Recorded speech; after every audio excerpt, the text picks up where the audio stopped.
The West has imposed its, colonial system on a lot of the world to their detriment. So, who's signing up for the New World Order? Well, at least half the world. So, it's not just some bad guys, some rogue states. It's at least half the world is dissatisfied with the way things are. And ironically or not, that axis, if you will, understands very clearly that natural resources and the means of production are the key to winning that conflict. And the West seems to be worrying about, getting, a cup of latte at a reasonable price or something. We just haven't woken up to the fact that this is at the very least an economic war. And that doesn't mean we need to fight it. It means we need to recognize what's going on. Hello and welcome to Planet Critical, the podcast for a world in crisis.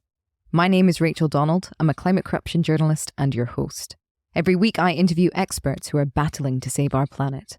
My guests are scientists, politicians, academics, journalists, and activists. They explain the complexities of the energy, economic, political, and cultural crises we face today, revealing what's really going on and what they think needs to be done. These are the stories of the big picture. Go to planetcritical.com to learn more and subscribe. My guest this week is Art Berman. Art is a world-renowned energy expert, a former petroleum geologist. He is now one of the top energy consultants in the world and the man who coined the term energy blindness. I was really excited to have Art on the show to discuss how energy is impacting geopolitics, what we can expect from the coming decades, and was actually deeply surprised by the conversation we had, because Art grounds a lot of his thinking in an awareness of our psychological disposition to immaturity, as he puts it.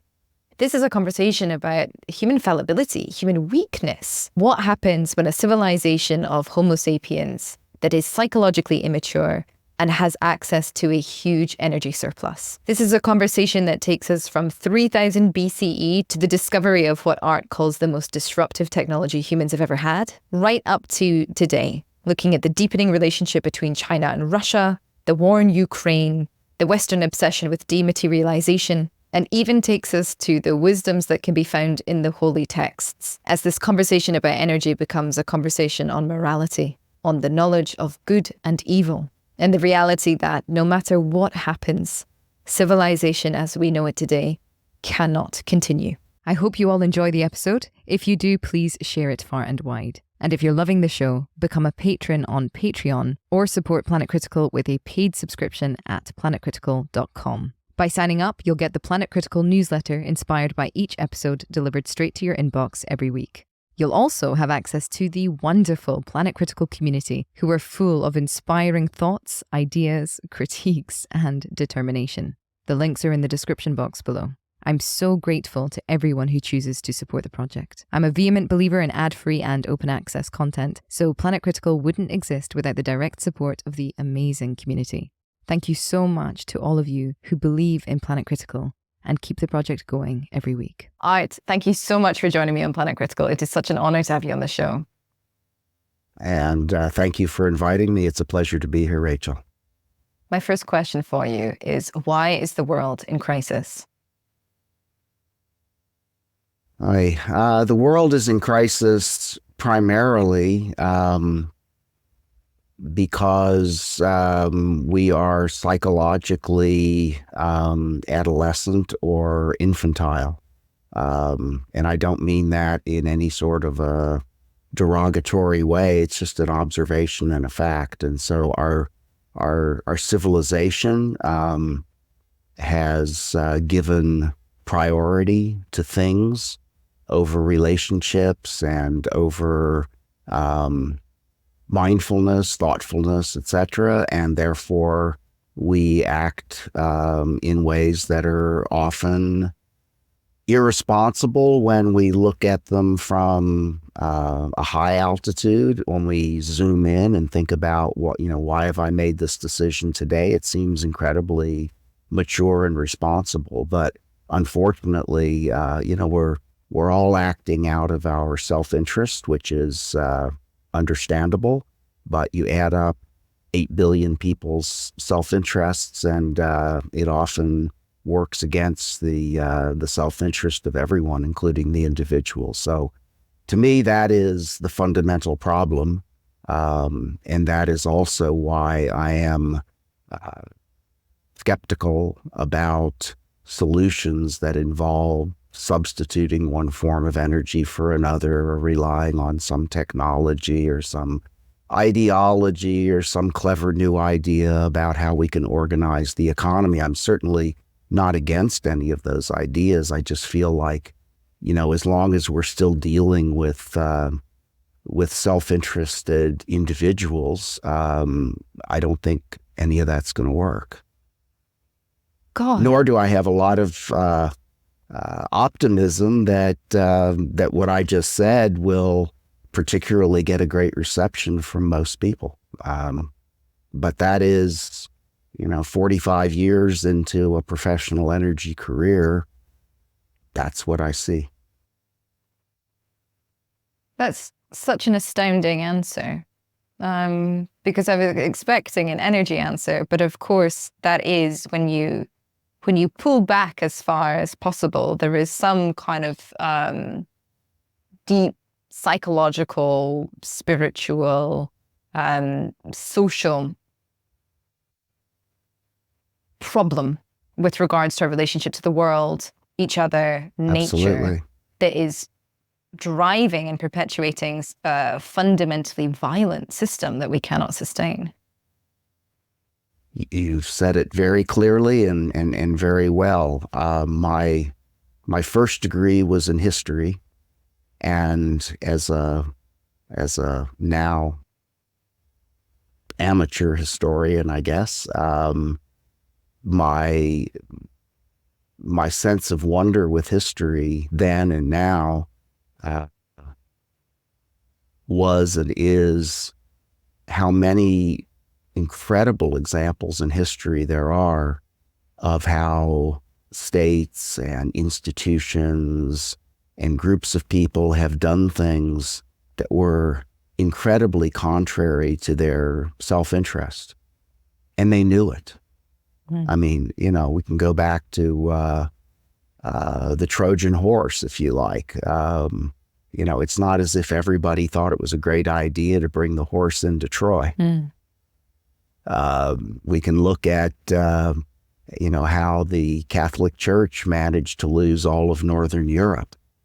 7 consecutive Renaissance popes all had reforming the church as their number one priority, and none of them did it.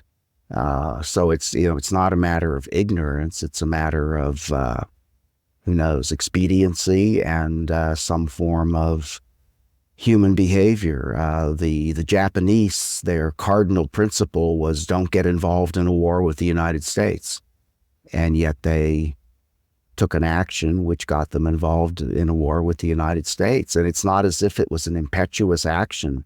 There were dozens of hours of recorded debates in the Japanese Diet, debating whether this was actually the right thing to do. So it's a paradox. It's a paradox of history. It's a paradox of human behavior that we often choose poorly.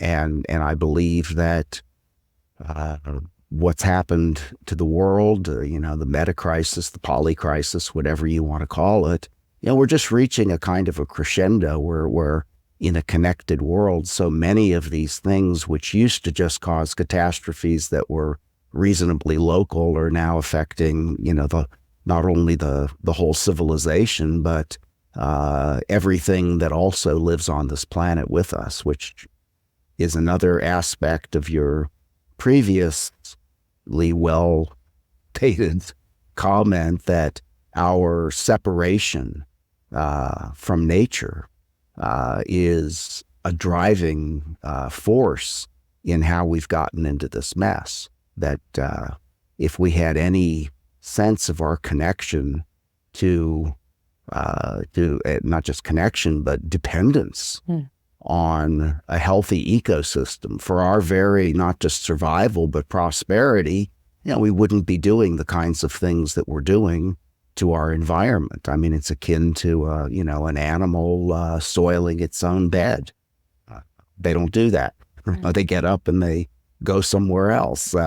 Humans haven't quite learned that, apparently. Or as long as it's not in my immediate vicinity. So again, I don't mean any of these comments as criticism. They're simply they're just observable facts, I think. Absolutely. And I think even the term self-interest sort of is very revealing of this divisive split, because as you say, if we were aware of our dependence on the ecosystems, and not just dependence on, but our role in it as well, then that self-interest that we serve would also include these planetary ecosystems, our oceans, and our wildlife, nature, and one another, because we cannot survive this system of annihilation and destruction. And I think it is really interesting that, the weird countries, Western, educated, industrialized, rich, democratic, that have a much more fixed sense of self as an individual, as a set of properties, are also the countries that have essentially, rolled out the most extractive and exploitative political systems that have resulted in, a polycrisis. Sure. And there are, there are so many ironies, but I go back to at least, 3000 BCE, because the world wasn't always like this. Okay, I'm not saying it was better then. In fact, I think it must have been very difficult to have been a human trying to survive in 5000, 6000 BCE. But there was to your point about Western civilization, there was a crucial turning point in history, which occurred roughly, 3200 BCE, in which humans almost simultaneously acquired, or at least Mesopotamian humans, Asiatic humans, acquired writing, mastery of the horse, and the connection of the wheel and the horse. Now, the wheel, of course, was, I think, known to all civilizations, but it never really evolved into something important in cultures that didn't have horses. I live in, no, it's true. It's bizarre. I live in the Americas, and there were amazingly advanced civilizations here, much more advanced than European civilization when the first Europeans arrived. The Incas and the Mayas and the Aztecs. None of those civilizations had horses. Wheels were restricted to children's toys because there was no practical application of the wheel. Fascinatingly, only one of those cultures, the Maya, had writing. Gosh. And I'm not saying necessarily that all three go together, but it is a kind of a shocking coincidence. And so what I understand, happened in the West, at least, in places like, I think it goes back even before Sumer and Akkad, as we understand more and more about history, is that people, mainly rulers, got too big for their britches, so to speak. They started to think that all of this technology, primitive though it was, made them gods, and that they didn't really have to maintain the same sort of reverence that they'd had for nature and ecosystems. And they didn't call them that, of course, but I'll call them that. And you can see the flow of that, all the way through time. That prior to that time, we don't see artwork that portrays battles, because there were disputes. I mean, humans dispute with one another, but the horse was unquestionably, in my opinion, the most disruptive technology that has ever happened to humans.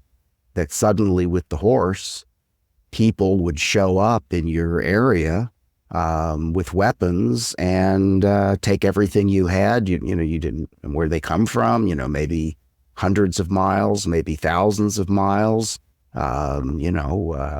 kill everybody, burn everything. Again, not that life was idyllic before then, but I mean, you sort of knew who your enemies and your rivals were. And here all of a sudden, comes a horde out of Asia and, look out. So the horse really disrupted, everything, I guess, where it existed. And so, I don't want to get too far afield in where we want to go with this discussion, but I think it's important, to lay the groundwork that our religious belief in technology, that really is certainly part of the tapestry that we have to talk about in terms of whether it's climate change, whether it's, destruction of the ecosystem, whether it's geopolitics, the economy, whatever you want to talk about, it is this fundamental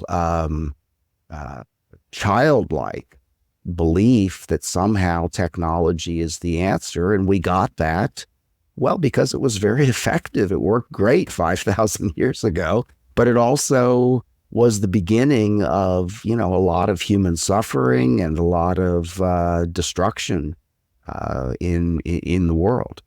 And without the horse, it would have been very difficult to move around to the extent that we did, and to cause the extinction of megafauna all over the place, deforestation. They just, all of the issues that we talk about today, and we think that they're so new, they're, relatively modern. They had their beginnings a long time ago. And so I think that, this fragmentation of consciousness that David Bohm talks about, that is the problem. That is the answer to the first question you asked me. We have a fragmented consciousness in which we do not see ourselves as our ancestors did. And again, I'm not, arguing that everything was great, 5,000, 10,000 years ago, or that I would want to live in that time. I'm not saying that at all. I'm just making the observation that things weren't always this way. And certainly not everybody. Not everybody shared in that technology. I think, the average person didn't get that transformation until thousands of years later, but the rulers certainly did. So anyway, we can leave that there and, move on.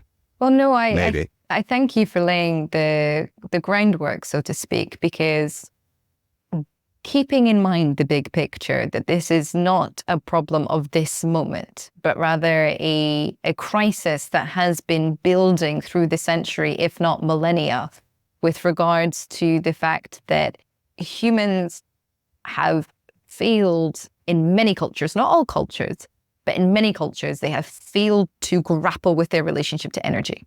And horse is a technology, when we use it as a technology, is a source of energy, getting from one place to another faster, doing useful work for us. And that sort of unbidden exploitation of an energy surplus when we have access to it leads us right up to today, where there are still lots of fossil fuels in the ground. And despite global warming, despite breaking through all of the barriers, despite even scientists now being alarmed with the fact that ocean acidification and warming and all this kind of stuff is off the charts, even with regards to the predictions they were making 5 years ago. Despite all of that, still fossil fuel production is increasing with every year. New alliances are being made with regards to fossil fuels. So maybe if we could bring that excellent context that you've provided into 2024 and look at, we've got BRICS, Brazil, Russia, India, China, Saudi Arabia now, UAE on one side essentially. And I think it was this week that Russia and China, they've been meeting and a new statement was released with regards to their deepening mutual collaboration for a multipolar world, they call it. And then on the other side, we have the, old empire of the United States, its allies in Europe, its attempts to keep its own finger on the energy pulse, if you will. And that energy race to become, from what I see, energy dominant in the world and continue to pull everything out of the ground, to continue to exploit this surplus with no real respect for it or plan exactly as to what it is meant to be providing. Because as you said, even thousands of years ago, it wasn't exactly your average person that was benefiting from the fact that people had access to this. Perhaps you could speak to how this energy blindness, number one, and relationship then with the people making decisions is impacting our geopolitical landscape now, because it's not only our consciousness that is fragmenting, it is the tectonic plates of politics at the moment. Right. So a couple of comments. First, there was an article in The Guardian this morning decrying, the horrible oil companies and how big oil just continues to do its thing and to wreck the planet and et cetera, et cetera. And I posted it and made a comment that with, well, I'm going to say no disrespect, but you can make your own judgment. I said that it was that the article was energy blind, wrong, and infantile. Okay, so what did I mean by that? Well, a couple of things. First of all, blaming the oil companies for our current predicament is counterproductive. I mean, I'm not defending them, don't get me wrong. I did work for one for 20 years. So, those who want to diss me or cancel me, they can say, oh, he's just defending them. But no, I mean, that's not my position. But I mean, oil company, nobody's forcing you to use their product. It's us. I mean, if demand for oil and natural gas and other fossil fuels declined dramatically, then there wouldn't be a profit in producing it. So, it is, I mean. But it's not your average consumer that is, driving this, because your average consumer doesn't have choice, essentially. There's not really a world without oil unless. Okay, well, that's exactly my point. Thank you. Okay. So, yeah, well, I mean, so this is the reality. So, I've taken us on a sort of a telescopic journey through history, skipping a few thousand years in between. But the point is that, this is where we are today, and we can't just undo it. We can't just say, oh, fossil fuels, bad. Okay, they are bad. I'm not disputing that for a second. But we can't just say, okay, just stop oil. I mean, you can say it all you want, but I think what's important is to think about the implication, the bigger picture. Okay, so there are so many people, well-meaning, well-intentioned people, who for lack of knowledge or understanding or experience, and I I in no way expect people to be energy experts. But there are energy experts who can help us out along the way here. To just stop oil would be more catastrophic to human life and would create more suffering than climate change will ever probably be capable of doing. I mean, if we just stopped oil, if somebody had the ability to just stop oil, civilization would collapse. It would absolutely collapse. As instantaneously as you stopped oil, natural gas, and coal production, civilization as we know it would collapse. And I don't say that, it's not an opinion. We don't have time to go into all the details, but civilization, if you read Václav Smil, and I do, and I agree with him, there are 4 pillars of civilization. They are steel, concrete, plastic, and ammonia for fertilizer. And all 4 of those are almost 100% reliant on fossil fuels for their creation. Okay, so, one of my degrowth economist colleagues mentioned a while ago that the city of Amsterdam has made great breakthroughs, and they've decided, that within the city limits, there will be, they're going to drastically reduce the amount of fossil fuel that the city of Amsterdam uses. And I thought, well, okay, great. That means no steel, no concrete, which means there will be no construction. There will be no maintenance of existing infrastructure, no plastic, among other things. That means that hospitals will stop being able to serve people because healthcare is the #1 consumer of plastics in the world. And if you don't believe me, next time you go into a hospital or a doctor's office, look around. It's all plastic. Electric cars, the 2 main components of an electric car are steel and plastic. And so, I'm not trying to be an apologist for fossil fuels. I'm just saying, and the only reason that there are 8 billion people in the world is because of fertilizer, which is made primarily using natural gas.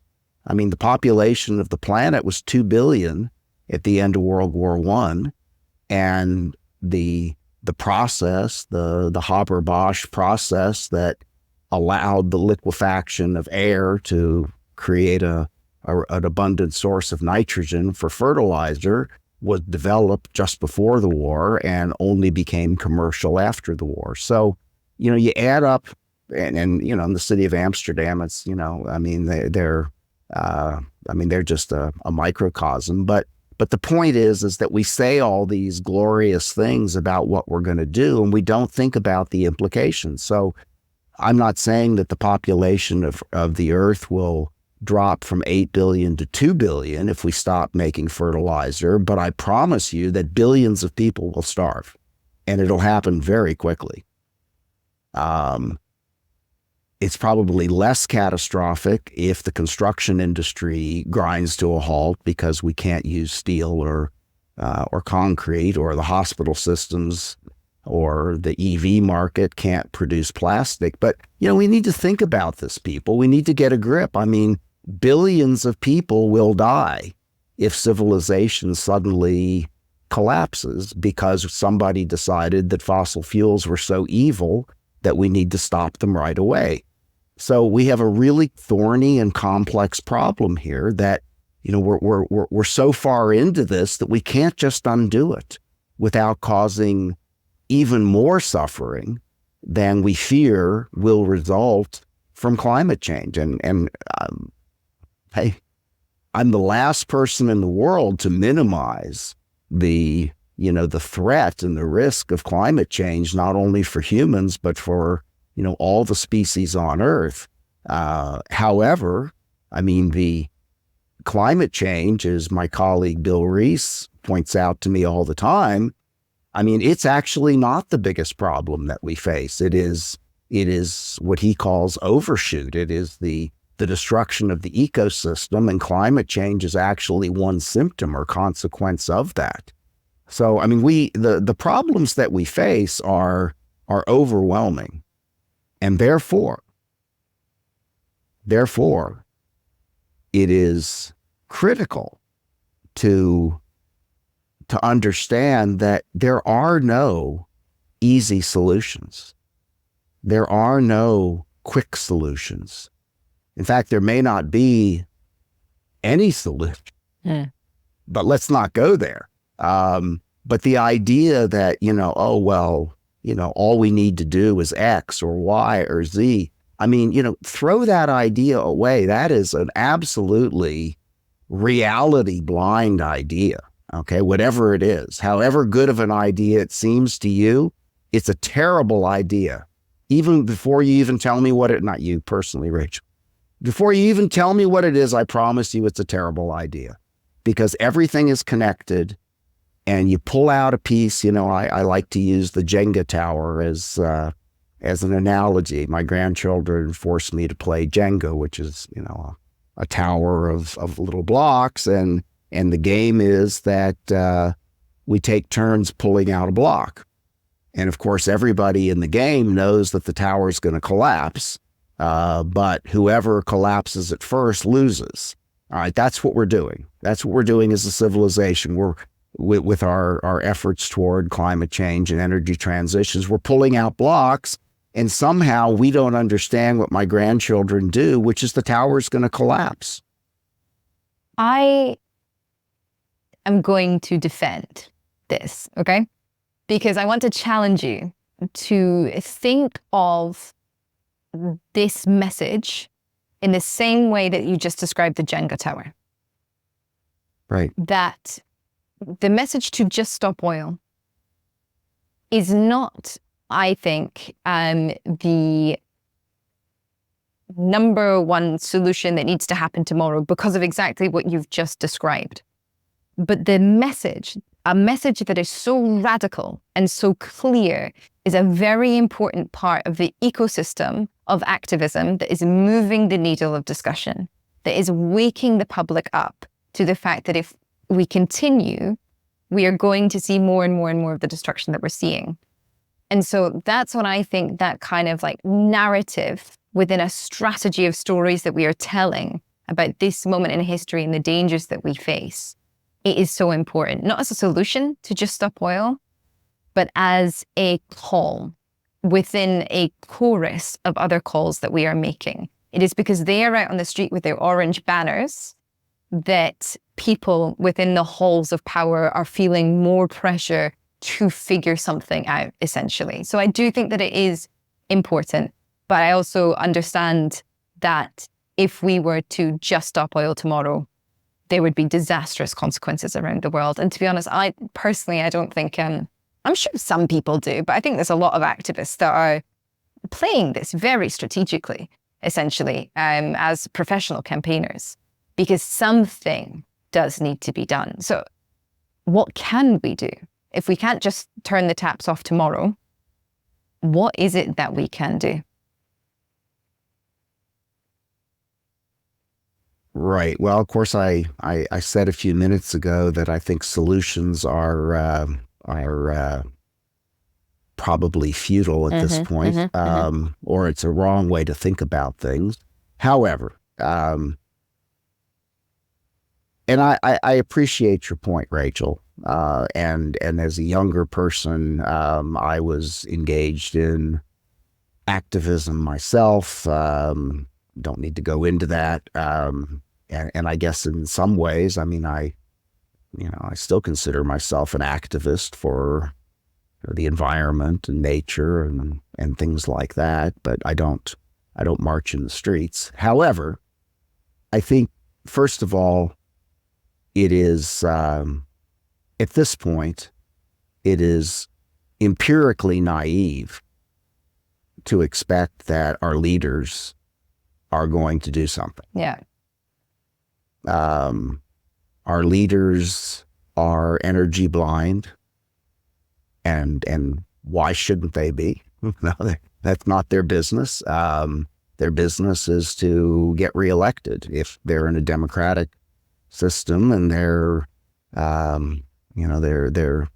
role is to stay in power if they're not. Okay, so you don't achieve that goal by being wise or by doing necessarily what's in the common good. You do whatever it is you need to persuade people that you should remain in your position a bit longer. Self-interest. So, yeah, self-interest again. And I don't want to, self-interest is a word that economists use a lot. And I think there are lots of, as a little aside here, there are all kinds of good reasons why self-interest is kind of a silly way to think about economics, because it's such a tiny microcosm. It assumes that individual behavior characterized as complex systems, but we'll just leave that alone. I don't want to get my my friends who want to debunk neoclassical economics unhappy with me, so I just said that. But no, I think, look, we've had 40 years of climate conferences, and emissions keep going up. All right, so yeah. Having conferences is part of the human process, so I'm not saying we shouldn't do that. It just seems obvious to me that nothing is going to be done on any sort of a meaningful scale that's going to solve climate change or ecological overshoot or any of those things. Before I get too far from your question, however, I said that climate change is actually not the greatest problem that we face, that it is ecological collapse. At the same time, neither of those are the most immediate risk to our survival and prosperity. And as you correctly mentioned, you talked about geopolitics. So, this gets back to, my friend Nate Hagen's 4 horsemen of the coming decade, that, that we have the potential collapse of our financial system, because we've so grossly, overshot financial claims relative to the value, which is energy, that backs them. Geopolitics. I mean, my goodness, we're living this moment when we have 2 conflicts in the Middle East and in Eastern Europe and Ukraine, both of which could very easily get us involved in a world war, could trigger the use of nuclear weapons, which, even if they were not catastrophic to human life, could profoundly alter the ecosystem, even tactical weapons, in a way that would make, fossil fuels look relatively benign. And then, of course, we have the third horseman, which is complexity, or to put it in a different way, it's the supply chain problem. I read this morning that container shipping rates increased 11% last week. 11% in 1 week.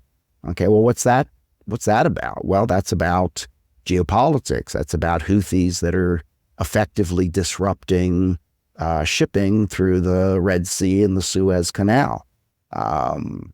We can't do anything about it. I mean, the West is powerless. It's amazing. Drones and all these mobile missile systems, and the Houthis are now able to strike ships in the Indian Ocean, and they claim that they can strike ships in the Mediterranean. I mean, the whole basis of naval power is in doubt at the moment. You talked about the BRICS. Well, okay, this is a big deal. Supply chains are being disrupted. By the way, 9 million barrels of crude oil and petroleum products pass through the Suez Canal every day, or used to. So, I mean, this is the second most important passage for oil, other than the Strait of Hormuz. Again, I'm not championing oil, but the world does kind of run on oil. And the fourth of the four horsemen is governance and the social contract. And so we have populist movements everywhere, certainly in my country. And what are those populist movements about? Well, they're fundamentally about the decreased, the observable and felt deterioration of my economic situation as a person. And I'm going to blame somebody for that. And I'm going to support somebody who says they can fix it. Now, you know what I think about solutions, so we don't need to go into that. But that makes governance very, very difficult. And so, you take those four horsemen, and I think geopolitics, at least for the moment, is certainly the number one threat.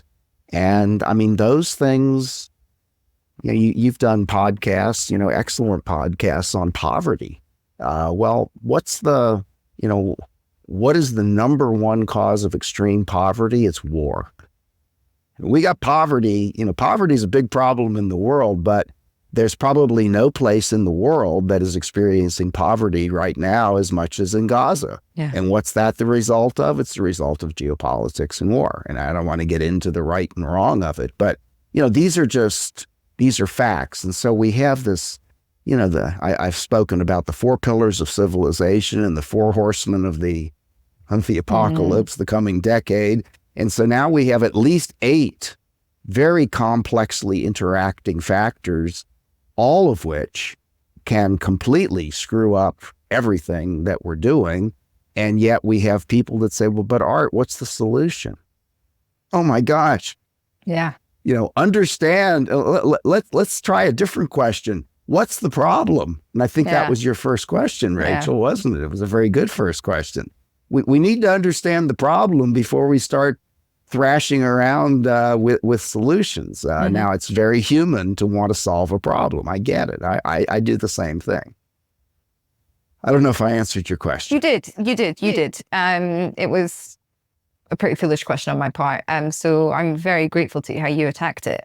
I think I would love to understand a little bit more about how the supply of energy now is impacting our geopolitics, because we've got the United States that's betting really big on LNG, Europe that is very dependent on the United States, and that relationship of allyship seems to be shifting as well. The fact that the EU is quite a weak state now, or collection of states, and obviously you've got the BRICS that are, just last week there was the news that it looks like Russia has found a huge oil reserve in the Antarctic that would total 10 times the output of the North Sea. So it doesn't look like we're going to run out of oil anytime soon. So there seems to be this shifting between the nations that are betting on oil, some nations that are betting on gas, and obviously China, who is a huge consumer of fossil fuels, but is also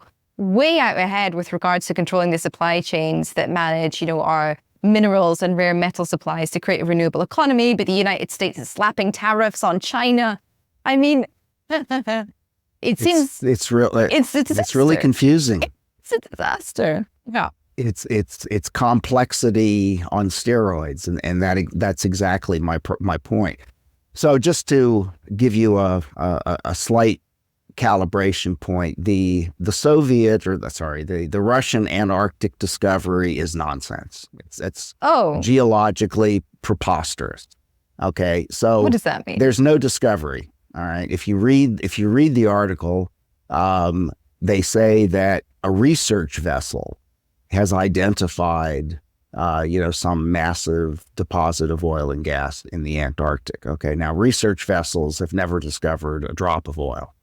So in other words, there's some geophysical anomaly, let's just say. That's my guess. Okay, so there's a bump there. There's a feature they see. Now, the second point is it's in British waters. Mm-hmm.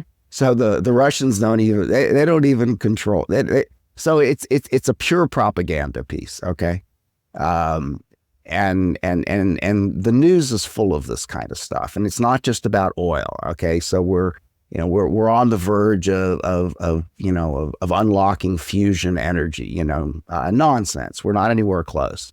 We're going to drill 30,000 foot holes and we're going to have geothermal energy that's going to completely solve all of humans. Nonsense. I mean, there's an element of truth in all of these things, but no, I mean, this gets back to, what I said earlier about our childlike faith in technology that somehow this is going to save us from ourselves.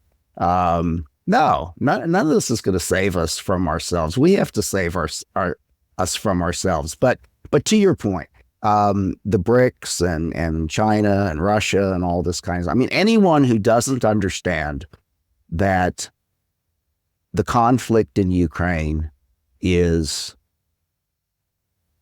the staging ground for an economic war fails to understand the reality that's going on there. I mean, it was just, I think it was in early November of 2021 that China and Russia signed, this agreement of perpetual friendship in which they, both railed against the West and NATO and the current world order.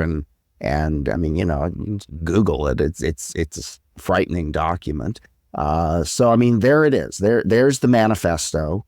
These two powers and now a whole bunch of others they're the victims and they're the dissatisfied parties in a world order that they intend to change. Mm-hmm. And you mentioned earlier about, how the West has imposed its, colonial system on a lot of the world to their detriment. So, who's signing up for the new world order? Well, at least half the world. So, I mean, it's not just some bad guys, some rogue states. It's at least half the world is dissatisfied with the way things are. And ironically or not, that axis, if you will, understands very clearly that natural resources and the means of production are the key to winning that conflict. And the West seems to be worrying about, getting, a cup of latte at a reasonable price or something. We just haven't woken up to the fact that this is at the very least an economic war. And that doesn't mean we need to fight it. It means we need to recognize what's going on. And I'll kind of leave it there. But, the West, if that's a side, our hand is very weak compared to the hand of whoever's on the other side. I mean, you've got Russia, you've got Iran, you've got OPEC for the most part. So we need to wake up to what in fact is going on. These are not little isolated conflicts that can be easily resolved by railing against Putin. Oh, he's a bad guy. Well, he's not my favorite either. But I mean, Putin has he's got the equivalent of a doctorate degree in energy economics. Now that you can look at that online, and there are people that say, well, he plagiarized it or somebody ghost wrote his dissertation. Whatever. I don't want to get into that except to say that Putin probably has a better understanding of the importance of energy and natural resources than all the Western leaders put together. I mean, he passed a defense, even if it was rigged. So, let's be careful about getting lost in, oh, this guy's a demon. Yeah, well, maybe he is. I, don't want to go there. But at the same time, this demon knows an awful lot more about the true stakes of what's going on right now than a lot of people in, running governments in the world do. So we have to, so we get back to this, this Gordian knot of, how do we solve this? And that's why, I say that the beginning of a solution has to be awareness. We have to understand individually, collectively, how incredibly complex this is. And it didn't start yesterday. And taking this sort of urgent, and we got to fix it now approach, Well, I mean, what happens in your personal life when you have an amazingly complex problem that involves, relationships and family and money? And I mean, a quick solution almost always compounds the problem, even if it seems like a really good idea. So I'm not saying don't do anything. I'm saying that the important step that we need to take is one of awareness. And that is fundamentally a psychological step. And I don't have any confidence at all that there are many people that are going to agree with me or at least take any action on that. But that is my conclusion. And so I don't think, sadly, that we're going to be able to do very much at all about slowing growth or fixing our climate or ecological problem. I just don't think it's going to happen. I think that we're going to have to live with the outcome, which is going to be really bad. And how are we going to live with the outcome? Those that are stronger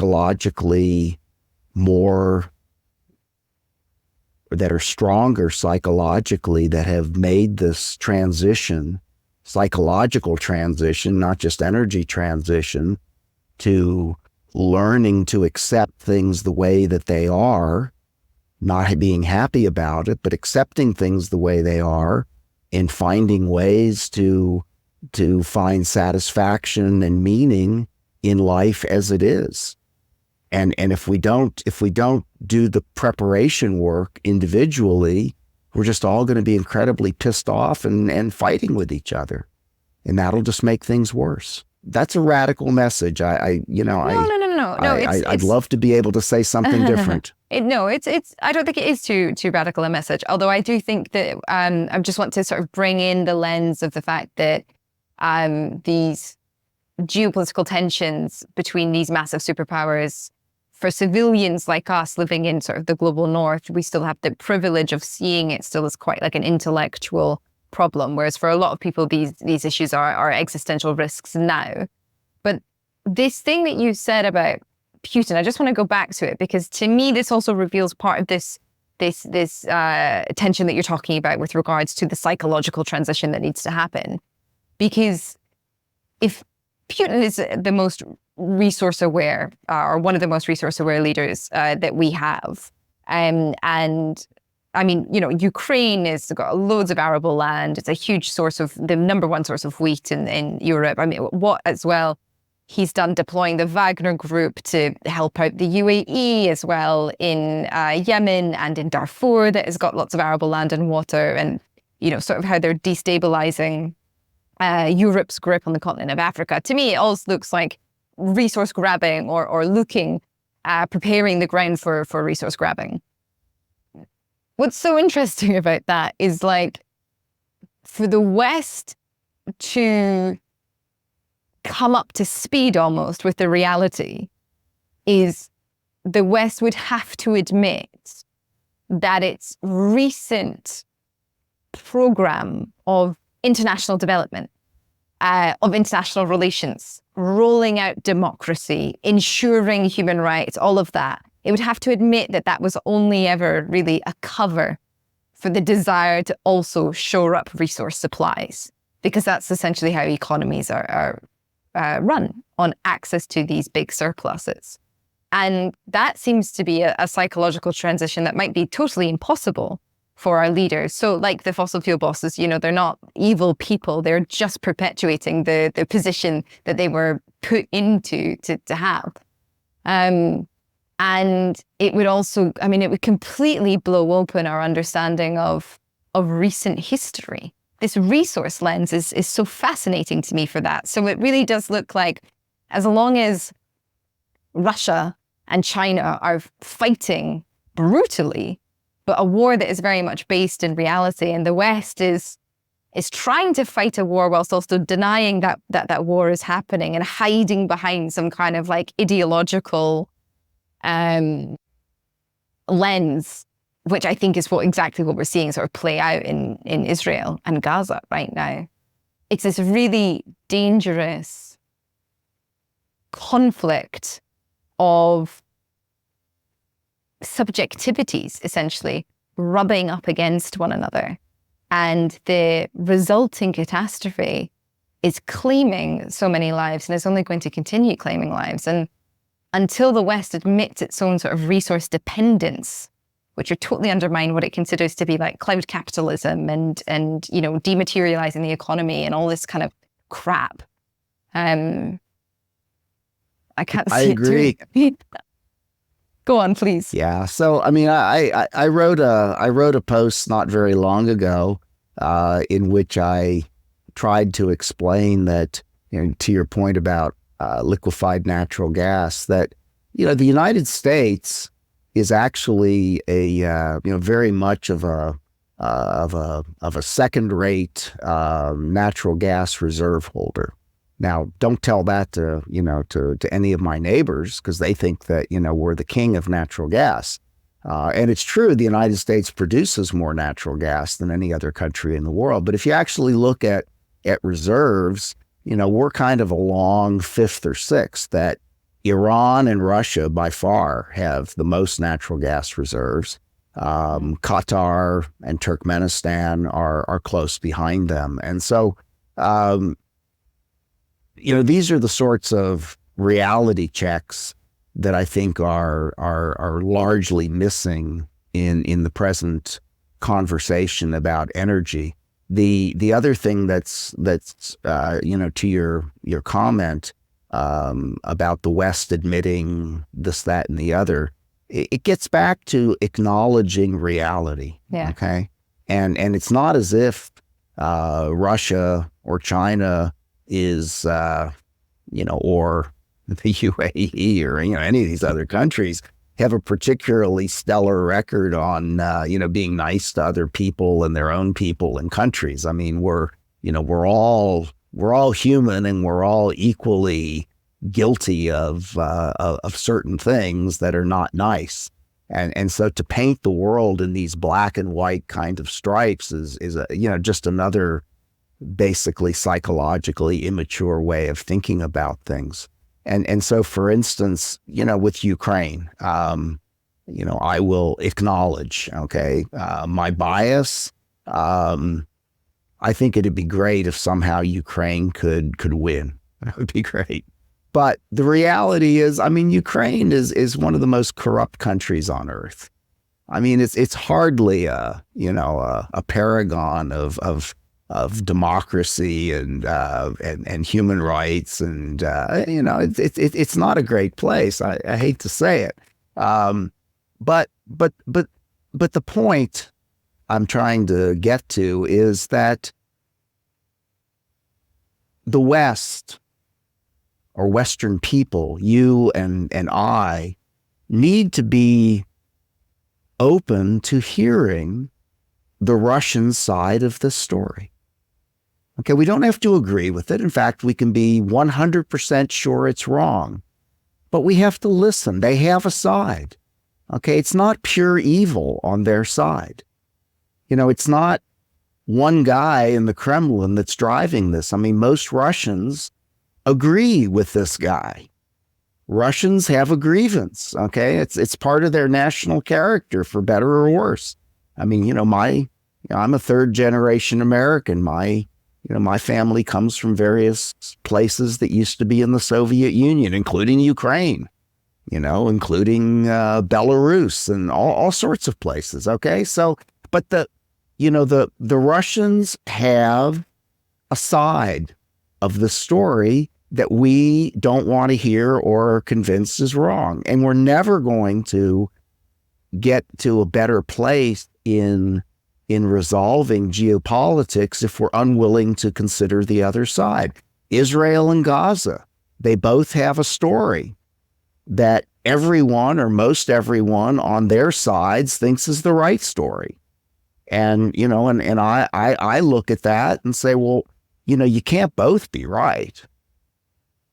It just doesn't work that way. The truth is, I don't know if it's in between, but the story that Israel is telling itself and the story that Palestinians are telling themselves, those can't both be right. And so I think this gets back again to the psychological transition that we need to be, or we ought to be, willing to acknowledge that we don't have the right view, whoever we are. I don't have the right view. You know, I put things out all the time and people say, hey, you know, what you said here, I don't agree with it. I think it's wrong. I don't particularly like hearing that. But, you know, sometimes they're right. And it, you know, it improves it. You know, I'm luckily in this digital age of websites, I can change it. I can go back and change it. So we live in, you know, I mean, it's as a historian or an amateur historian, I mean, all ages of men, humans, think that they live in the, you know, the most perilous of all times. The things have never been worse. And you can go back and, you know, I could quote you Socrates and you would think that it was, you know, your parents that were saying, you know, about how children disrespect their elders and, you know, don't work very hard. But, you know, it was Socrates in 400 and something BCE. But I honestly do think that humans at this point, because of the convergence of so many complex issues in a connected world, I honestly do think that we are at least as dangerous a point as we have ever been in human history. And to paper that over with it's somebody's fault just doesn't work for me at all. I agree with you, Art. I do think that there are some important differences. You know, Russia, Ukraine, to me, it's not the same as Israel, Palestine, because there's such massive differences in power in Israel and Palestine. Whereas, you know, states essentially rolling up their shirt sleeves and showing off, flexing their power and seeing who can do what. It's different to a people that are sort of experiencing a very ancient form of colonization. But of course, there is no black and white in any situation. I think there can be morally... Actually, do you know what? I don't think I'm that interested in morals. The more I learn about the world, the less I am interested. No, really, because you can never... There's always going to be a morality that you can dispute. There is always going to be a morality that changes with depending on somebody's subjectivity. And I don't think that for all of our obsession with morality that has spawned, you know, incredible ideologies that have taken over the world, you know, books that have survived 3,000 years and still have ardent believers, it's not help. As I'm concerned, because look at where we are. So I'm less and less interested in morality, in what is right and wrong, because somebody can always dispute it. And I'm more and more interested in what works, what works for people.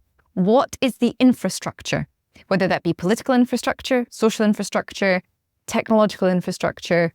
What is the infrastructure that we can build that brings out the best in people with regards to their own culture, their own relationships to the world, their own locale? And then can we deploy it? Well, let's digress for just a moment into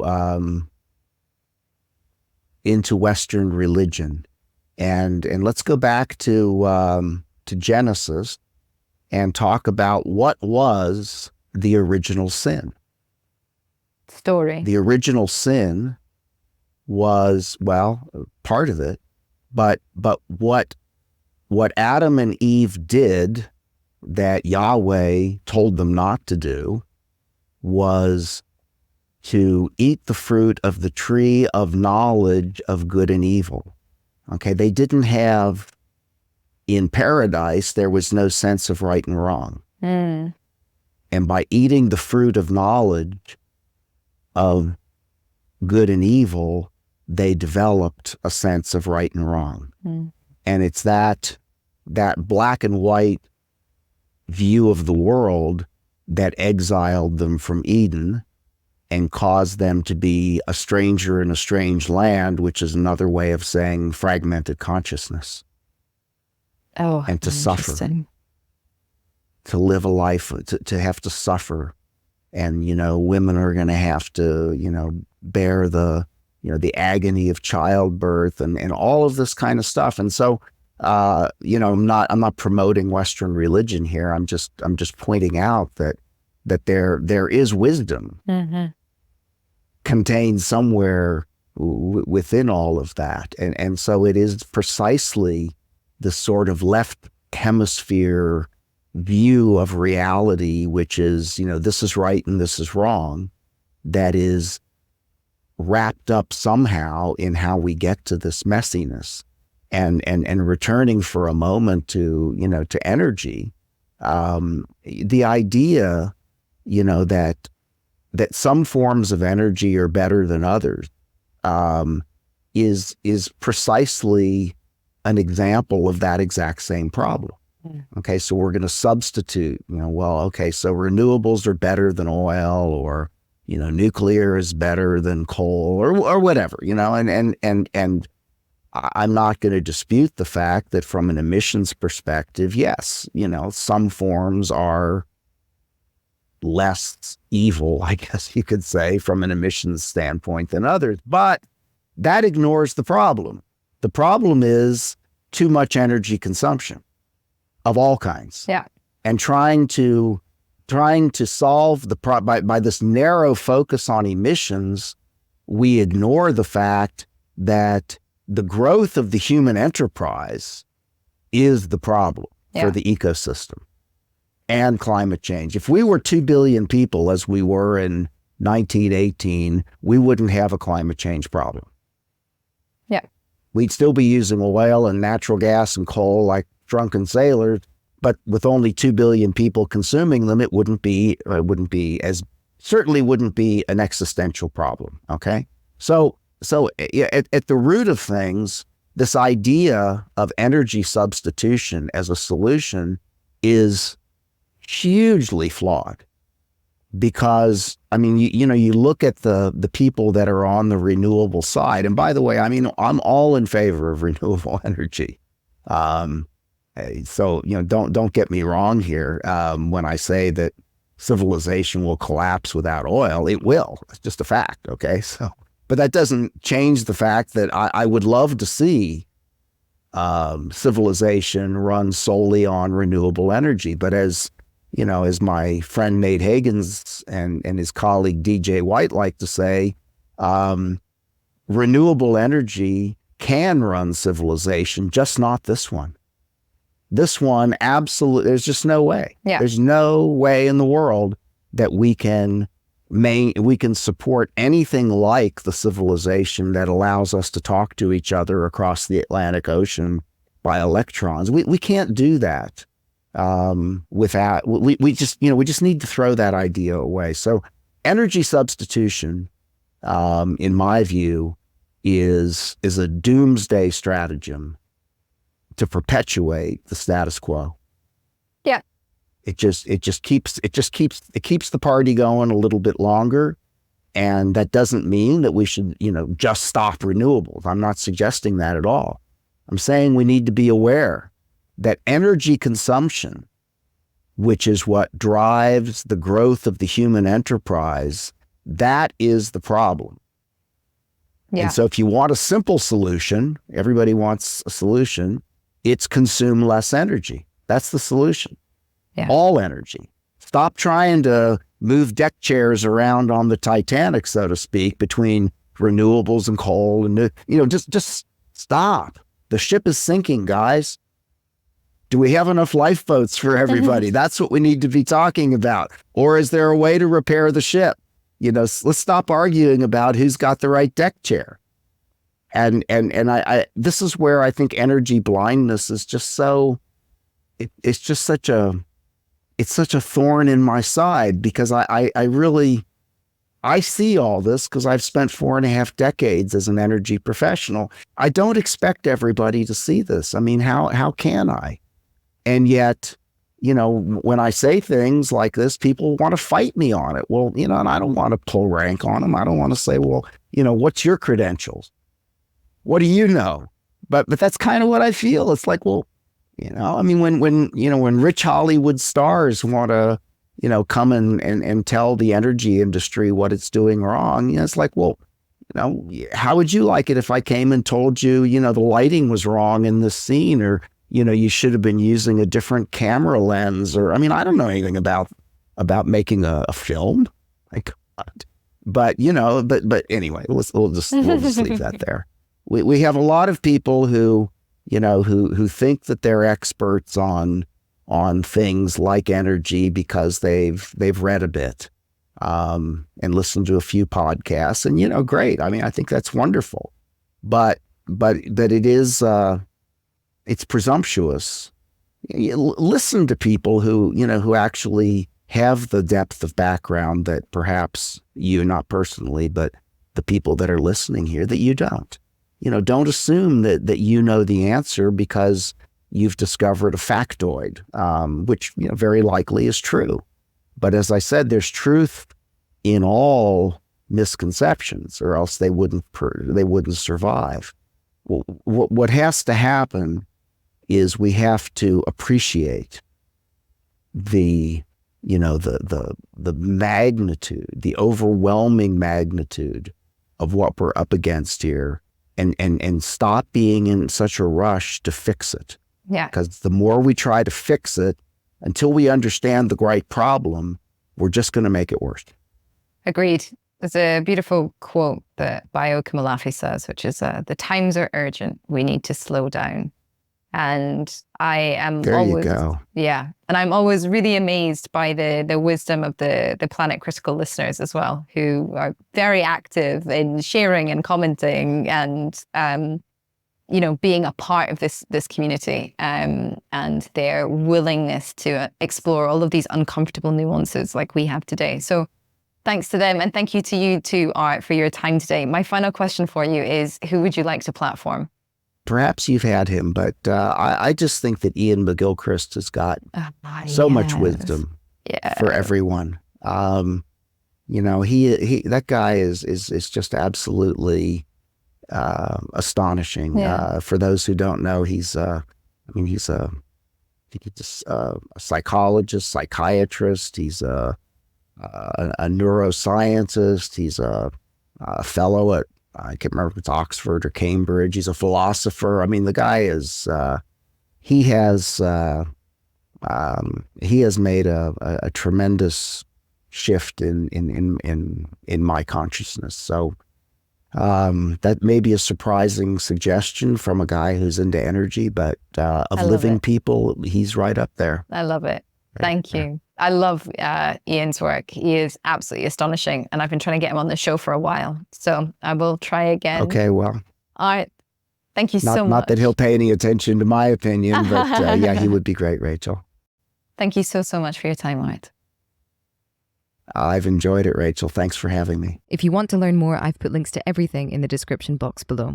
Remember to subscribe to the channel if you're new here, and share the episode if you enjoyed it. To support the show, subscribe at planetcritical.com, where you can read the weekly newsletter inspired by each interview. You can also become a Planet Critical patron. All links are in the description box below.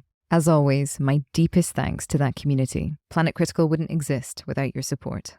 Thank you everyone for listening and for coming on this journey together.